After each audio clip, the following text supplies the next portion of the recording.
नरेंद्र मोदी को विपक्ष में बैठना चाहिए, सीरियसली। आई मीन उस बिना उनको हराए मुझे नहीं लगता कि तपस्या सफल होगी।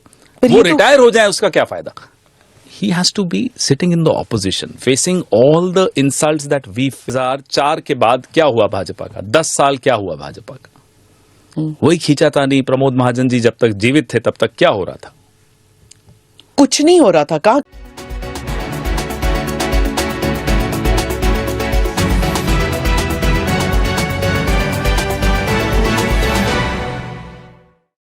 अब मेरे को राज्यसभा के लिए नहीं करनी अब मेरा एक सपना है, बताइए। नरेंद्र मोदी को विपक्ष में बैठना चाहिए, सीरियसली। आई मीन उस बिना उनको हराए मुझे नहीं लगता कि तपस्या सफल होगी। वो रिटायर हो जाए उसका क्या फायदा?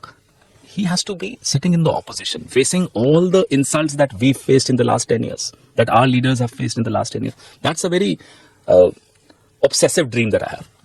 It seems like it's not a dream that any others, the senior level in your party share, because we don't Maybe see they that. are large-hearted enough. I am not. Okay, so you are interested in taking down Modi, not Amit Shah or Yogi or any of these people, but only Modi. Modi is the prime minister. ये लोग तो सब अभी बेचारे लड़ रहे हैं आपस में, उनको छोड़िए, वो तो आपस में एक दूसरे को कर देंगे जो करना होगा।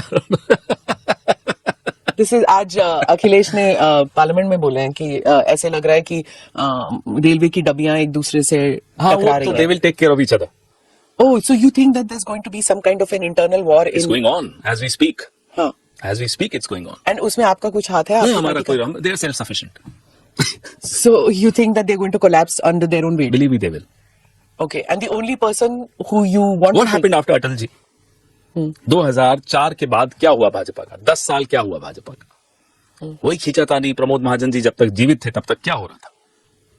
कुछ नहीं हो रहा था। कहाँ खींचाते हम तानी? बहुत हो रही थी, अंदर ही अंदर तो सब चल ही रहा था। फिर प्रमोद महाजन जी जब चले गए तो सब शांत हो गया, फिर अडवाणी जी ही बचे, फिर वो थे, तो सब आगे भी यही दिख ही रहा है आपको जो हो रहा है। पर जब अटल बिहारी सरकार जब वो गिरी, a large part it was said that it was because of the India Shining campaign. I don't believe that it was only because of that. There were many people who felt that he doesn't have it in him because health has taken a toll to lead the country anymore. That's why you got a fractured mandate at that time. I don't even the Congress thought they're going to be forming a government. That's what I mean. At that time, what I was reporting, उस time तो लग भी नहीं रहा था. In fact, I was at a party or whatever you want to call it, a lunch which was thrown by Sonia ji, and पता नहीं मैं भी invited थी उसमें, and उसमें Sonia ji was asking the journalists around, तो आप क्या सोचते हैं क्या होने वाला है इस बार? Very innocently she was asking while she was eating chocolate cake to ask कि क्या होने वाला है, because it seemed even to her it didn't seem like she was going to be probably a prime minister candidate within a few weeks from then. At that stage, it didn't seem like it at that time. So that came as a surprise to your party. But what you are saying is कि मोदी जी को single-handedly और 2029 से पहले होगा ये। 2029 तक की इंतजार मुझे नहीं लगता करनी पड़ेगी इस देश को चुनाव के। Midterm elections होगा। तो आपकी पार्टी तैयारी में है? बिल्कुल, हम उसी के हिसाब से चल रहे हैं और चलना भी चाहिए।